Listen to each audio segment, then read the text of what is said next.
Balitang Pulis Gabo.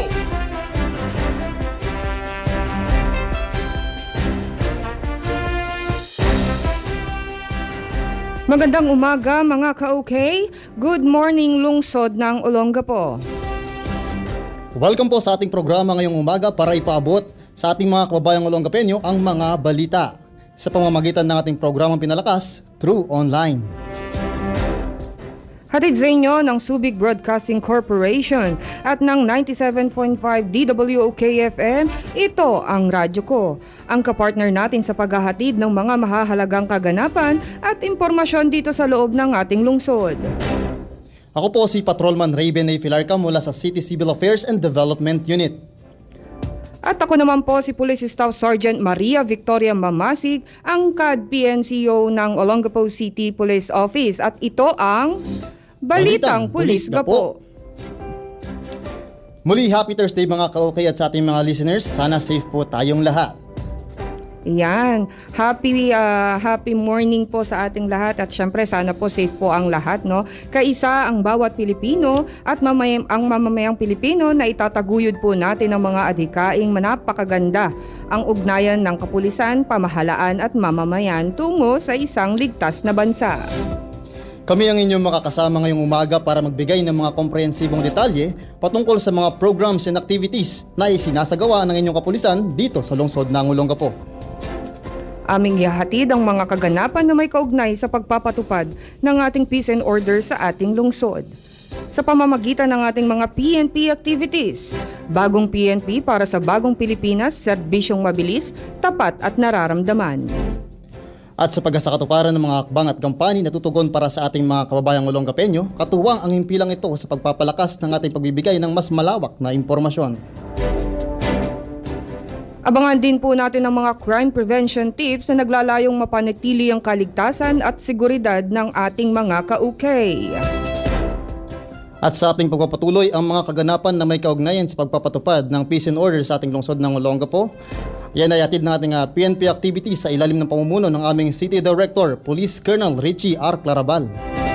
At sa pagkasakatuparan ng kampanya na tutugon para sa ating mga kababayang Olongapeño sa ilalim ng pamumuno ng aming PNP Chief, Police General Jose Melencio Corpus Nartates Jr. na may layuning mapagtibay ang magandang ugnayan ng ating komunidad. Kasama ng Police Regional Office 3 sa pamumuno ng aming Regional Director, Police Brigadier General Ponce Rogelio Peñones Jr., kaakibat ang ating mga partner agencies upang maabot ang ating kababayan. At sa pagpapatuloy mga ka-okay, ang datos ng ating Weekly Accomplishment Report mula January 26 to February 1, 2026 bilang bahagi ng ating previous week. Sa kabuuan, mayroong 16 total arrested ang Olongapo City Police Office sa pangunguna ni Police Colonel Richie R. Clarabal mula sa magkakaibang anti-criminality operation. Sa campaign against illegal drugs naman, nakapagtala tayo ng 8 drug personality ang Olongapo City Police Office mula sa magkakahiwalay na isinagawang anti-illegal drugs operation. Kung saan, nakapagkumpiska tayo ng illegal na droga na may kabuuang standard drug price na 130,000 pesos and 893.20 centavos. 3 wanted person naman ang matagumpay na naaresto ng Olongapo City Police Office mula sa magkakahiwalay na ikinasang manhunt operation ng buong lungsod ng Olongapo. Samantala sa ating kampanya laban illegal gambling ay meron tayong arestadong 5 na arestado sa isinagawang operasyon. Okpo na aresto ang SLI listed na tulak, shabu, na samsam sa operasyon. Nagulat ng Olongapo City Police Office nang makabuluhang tagumpay sa kampanya kontra illegal na droga sa huling araw ng Enero 2026. Matapos maaresto ang isang street-level individual listed na suspect at nakumpiska ang illegal na droga na nagkakahalaga ng mahigit 28,000 pesos. Ayon sa Olongapo City Police Office, ang pinaigting na anti-illegal drug operation ay nagresulta sa pagkakaresto ng isang suspect na kinilala sa alias Mau, na patunay ng masinsin at intelligence-driven na pagpapatupad ng batas sa lungsod ng Olongapo. Nakumpiska mula sa operasyon ng mahigit kumulang 4.147 gramo na hinihinalang shabu na may standard drug price na 28,199 pesos and 60 centavos. Ang nasabing substance ay sumailalim sa kaukulang pagsusuri at nag-positive sa methamphetamine hydrochloride na karaniwang kilala bilang shabu. Ang narestong suspect ay sinampahan na ng kaukulang kaso sa ilalim ng Republic Act No. 9165 o mas kilalang Comprehensive Dangerous Drugs Act of 2002. At sa kasalukuyang nasa kustodiya nito ng pulisya habang isinasagawa ang mga kaukulang legal na proseso. Samantala, 2 street-level individual arestado sa bypass operation dahil sa paglabag ng RA 9165. Bilang bahagi ng tuloy-tuloy na kampanya laban sa paglaganap ng iligal na droga, nagsagawa ng matagumpay na bypass operation ang mga tauhan ng Police Station 1. Isinagawa ang operasyon noong January 28, 2026 bandang alas 9 ng gabi sa Afable Street, Barangay East Bahak-Bahak, Olongapo City, na nagresulta sa pagkakaaresto ng 2 street-level individual na personalidad ng iligal na droga. Nakumpiska mula sa suspect ang 3 piraso ng transparent plastic sachet na naglalaman ng shabu na may actual drug price na 5,460 pesos and 0.4 centavo na merong timbang na 0.803 grams. Ang naarestong suspect ay kasalukuyang nasa kustodiya ng Police Station 1 at sasampahan ng kasong paglabag sa Section 5 at 11 ng Article 2 of Republic Act 9165 o ang Comprehensive Dangerous Drug Act of 2002. Police Station 3 nagpatupad ng search warrant. Isang suspect sa droga arestado sa Olongapo City. Matagumpay na ipinatupad ng mga tauhan ng Police Station 3 ang isang search warrant na inisyu ng Regional Trial Court, 3rd Judicial Region, Olongapo City. Isinagawa ang operasyon sa Lindayag Street, Barangay New Asinan, Olongapo City na nagresulta sa pagkakaresto ng isang suspect na kilala sa alias Tikyo dahil sa paglabag sa Republic Act No. 9165 o ang Comprehensive Dangerous Drugs Act of 2002. Sa isinagawang paghahalughog na samsam ng operating team ang 5 heat-sealed transparent plastic sachet na naglalaman ng shabu na may kabuoang timbang na 1.748 gramo at may standard drug price na nagkakahalaga ng 11,886 pesos and 40 centavos. Gayon din ang iba't ibang drug paraphernalia.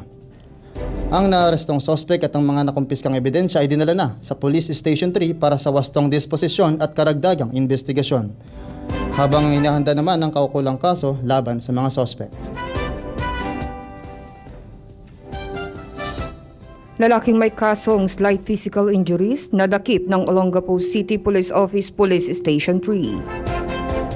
Matagumpay na naaresto ng mga tauhan ng Police Station 3 ang isang lalaking merong nakabinbin na warrant of arrest sa kahabaan ng Magsaysay Drive, Barangay East Tapinak, Olongapo City nitong January 29, 2026 bandang 1:00 ng hapon. Ang suspect ay may edad na 29 years old at residente ng San Marcelino, Zambales. Isinagawa ng tracker team ng Police Station 3 ang operasyon Bit-Bit ang warrant of arrest para sa kasong slight physical injuries and maltreatment under RPC Article 266. Ang nasabing warrant ay inilabas ni Honorable Ildefonso Fabores Sites, presiding judge ng Municipal Circuit Trial Court ng San Marcelino, Castillejos, Zambales noong January 28, 2026. Ang naarestong individual ay dinala sa Police Station 3 para sa kaukulang dokumentasyon bago iharap sa hukuman na pinagmulan ng warrant para sa tamang disposisyon. Para naman po sa karagdagang balita, Police Station 1 nagpatupad ng search warrant, illegal na baril at bala na samsam. Nagsagawa ng pagpapatupad ng search warrant ang mga tauhan ng Police Station 1. Ang nasabing search warrant ay inisyu ni Honorable Richard A. Paradeza, Executive Judge ng Regional Trial Court, 3rd Judicial Region, Olongapo City, na nagresulta sa pagkakaresto ng isang suspect na kinilala sa alias Marty. Sa isinagawang paghahalughog, nakumpiska ng operating team ang isang improvised stainless caliber .22 pistol na walang tatak at serial number, gayon din ang 4 na bala ng nasabing baril. Ang naarestong suspect ay kasalukuyang nasa Police Station 1 Custodial Facility at inihahanda na ang kasong paglabag sa Republic Act 10591 o mas kilalang Comprehensive Firearms and Ammunition Republic Act. Kaugnay ng pagpapatupad ng nasabing search warrant para sa pagsusumite sa City Prosecution Office. At yan po ang ilan sa mga operational accomplishments ng Olongapo City Police Office sa pagkikipagtulungan ng ating mga barangay officials, purok leader at ating pamahalang lungsod ng Olongapo. Pati na rin po yan sa tulong ng ating Barangay Information Network. Muli po tayong magbabalik pagkatapos po ng ila pong paalala. Yan, muli pong nagbabalik ang Balitang Pulis Gapo. Dito lamang po yan sa DWOK-FM 97.5. Ito ang radyo ko. At para po sa ating community engagement at iba pang aktibidad sa mga nakalipas na araw, Barangay Mabayuan at Olongapo City Police Office nagsagawa ng Revitalized Police sa Barangay Summing Up Meeting. Nagdaos ng Revitalized Police sa Barangay Summing Up Meeting ng ang Barangay Mabayuhan at pamunuan ng Olongapo City Police Office noong Biyernes, January 30, 2026. Dumalo ng Revitalized Police sa barangay ang barangay team sa pangunguna ni Police Lieutenant Gaddafi Di Balanta sa nasabing Summing Up Meeting kasama ang mga tauhan ng City Community Affairs and Development Unit sa pangunguna ni Police Lieutenant Eric Von Klitz at Police Station 5 sa pangunguna ni Police Captain Jose Pacampara Jr. II. Ang pagpupulong ay pinangunahan ni Police Lieutenant Colonel Miguel E. Minor at Kapitan Edwin Esposo. Tinalakay ang mga nagawang hamon at susunod na hakbang sa pagpapalakas ng kampanya laban sa iligal na droga, kriminalidad at sa pagpapanatili ng kapayapaan at kaayusan sa komunidad. Isang patunay ang pulong na ito ay matibay na ugnayan ng PNP at Barangay Mabayuhan sa sama-samang pagkilos para sa mas ligtas at maayos na komunidad. Maliban dyan, ang Olongapo City Police Office sa pamumuno ni City Director Police Colonel Clarabal ay aktibong lumuhok sa Katarungang Pambarangay Seminar para sa 17 barangay ng lungsod ng Olongapo. Ito ay ginanap noong Miyerkules, January 28 sa Subic Bay Peninsular Hotel. Bilang kinatawan ng Olongapo City Police Office, pinangunahan ni Chief ng City Community Affairs and Development Unit na si Police Lieutenant Colonel Melencio Santos Jr.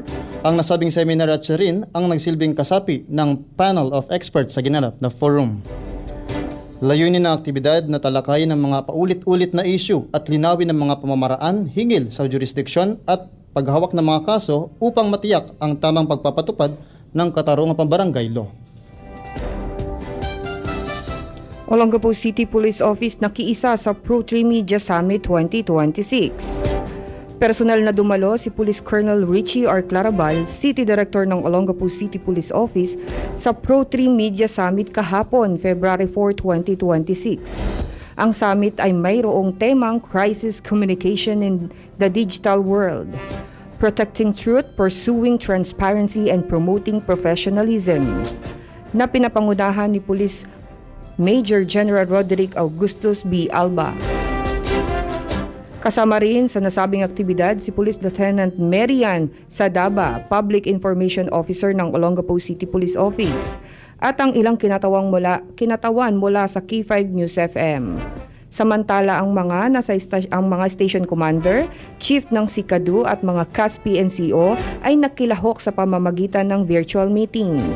Layunin ng summit na ito na mas palawakin ang kaalaman ng kapulisan sa mga wastong paggamit ng social media at etika sa pamamahayag, tamang paghawak sa mga krisis at isyu sa iba't ibang antas, epektibong pakikipag-ugnayan sa media at mga content creators, mga legal na patakaran at direktiba sa ugnayan ng pulis at komunidad.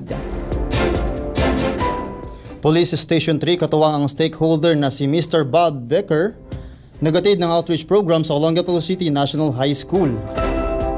Bilang bahagi ng pagpapatupad na ugnayan ng komunidad at paggabay sa kabataan, nagsagawa ng isang outreach program ang mga tauhan ng Police Station 3 kahapon, ika-4 ng Pebrero taong 2026. Katuwang ang mga criminology interns mula sa St. Joseph College at ang stakeholder na si Mr. Bob Becker, binisita ng grupo ang mga mag-aaral ng Grade 7 and Grade 8 sa Olongapo City National High School. Tampok sa aktibidad ng feeding program para sa mga mag-aaral, lecture tungkol sa pagpapaunlad ng moral at spiritual na aspeto, crime prevention and safety tips upang mapalawak ang kaalaman ng mga bata sa seguridad. Ang inisyatibong ito ay naglalayong hubugin ang magandang asal at kamalayan ng mga kabataan, habang pinagtitibay ang koneksyon sa pagitan ng pulisya, paaralan at ng buong komunidad. At yan po ang aming accomplishment ng community engagement and intensified information operation para sa inyong mga ka-okay. Ang lahat ng mga aktibidad na ito ay bahagi ng aming adhikain na isulong ang programa ng PNP sa pamamagitan ng Community Affairs and Development.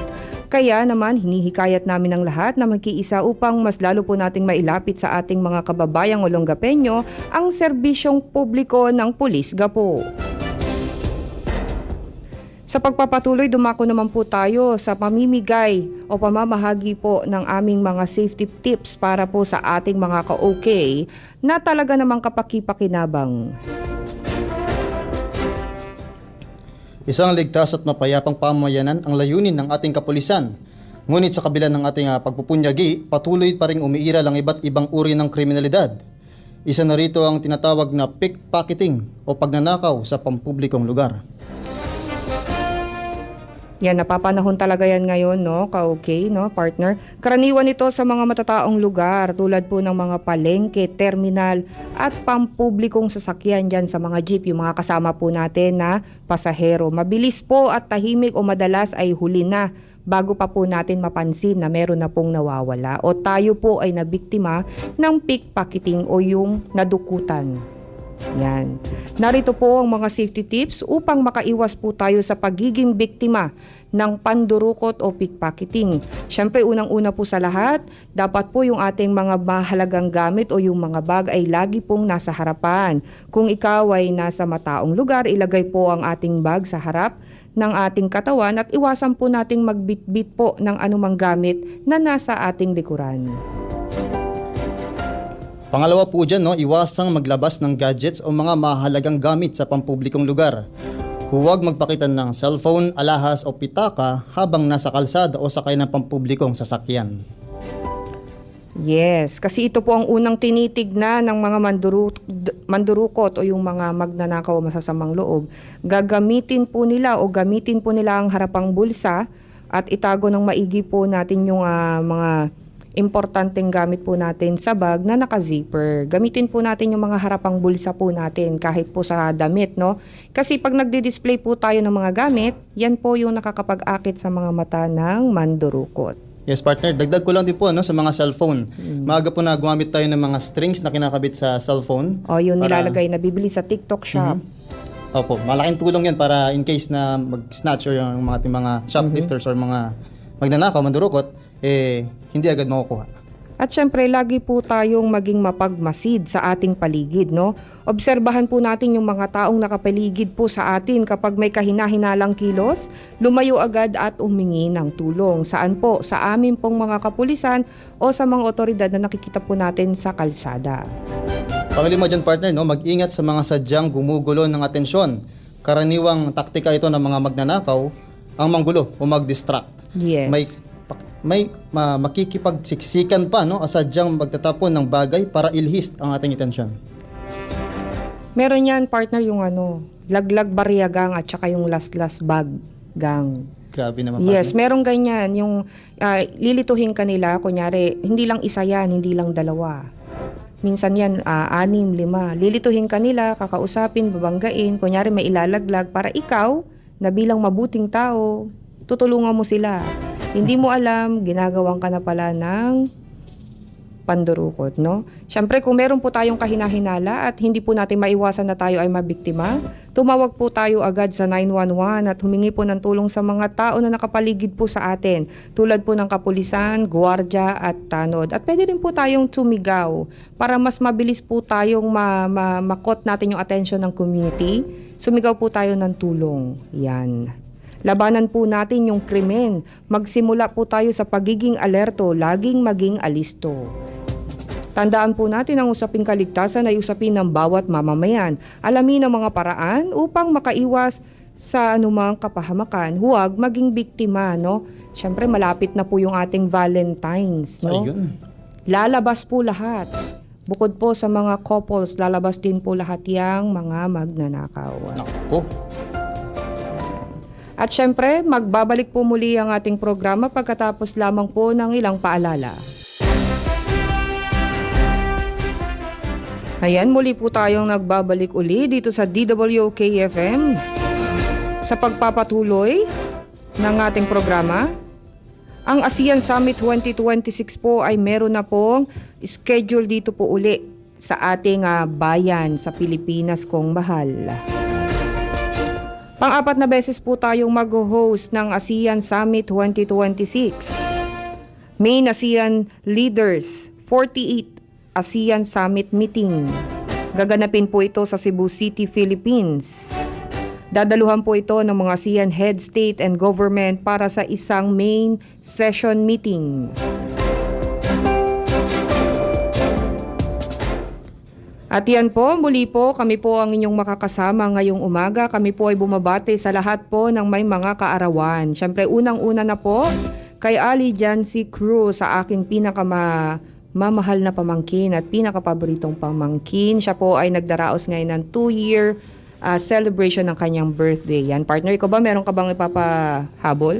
Nais ko lang din po kamustahin ang aking mama at papa dyan sa San Marcelino. Kamusta po kayo dyan? Ingat po kayo lagi. And syempre ang aking girlfriend and ang kanyang mga katrabaho sa Tatar and Misa Auditing and Accounting Firm. Yan lang. Oh my God. February 14 is coming. Meron na bang nakapaghanda para sa inyong mga minamahal? Ikaw, partner. Nako, Anong partner, paghahanda mo? ayon kay First, ay recall daw po kami lahat sa kampo. Pulis ka na ngayon. Ano ang February 14 mo? Wala, partner. Duty first. Yan. Para naman po sa aming mga kasamahan sa Olongapo City Police Office, good morning po. Good morning sa ating lahat dyan. Sa mga nasa stations na mga naka-duty sa 24-hour checkpoint, binabati po namin kayo ng isang magandang umaga. Sa ating mga traffic enforcers, sana po mapalamig po natin ang mga ulo ng ating mga driver.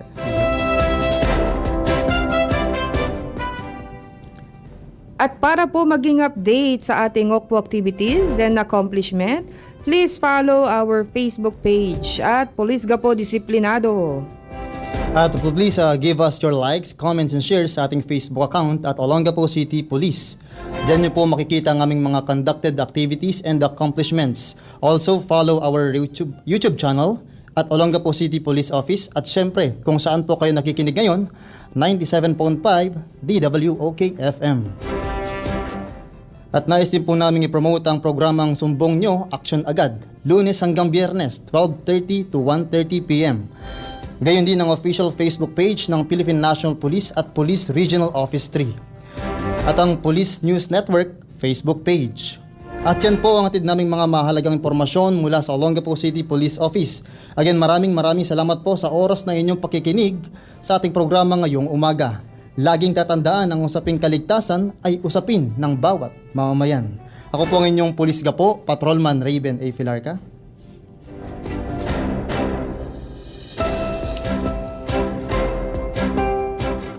Muli ang pamunuan ng Olongapo City Police Office sa ngalan ng aming City Director, Police Colonel Richie Rodriguez Clarabal. Kami po ay taus-pusong nagpapasalamat sa pamunuan ng Subic Broadcasting Corporation at sa himpilan ng 97.5 DWOK FM. Sa aming Station Manager, Ma'am Amelia Jane Gordon, kasama sina DJ Claire, DJ Miku, Sir Andrew. Thank you for giving us the valuable opportunity to amplify our Police Gapo accomplishment reports and activities. At syempre sa ating mga viewers and listeners na walang sawang pagsuporta sa amin upang maitaguyod ang aming layuning protektahan at pagsilbihan ang ating mga kababayan dito sa aming pinakamamahal na lungsod, dito sa lungsod ng Olongapo. Ako po si Police Staff Sergeant Maria Victoria Mamasid. Magsama-sama po muli tayo sa susunod na Huwebes upang makinig ng aming programa tuwing Huwebes ng umaga. Dito lamang yan sa Balitang Pulis Gapo.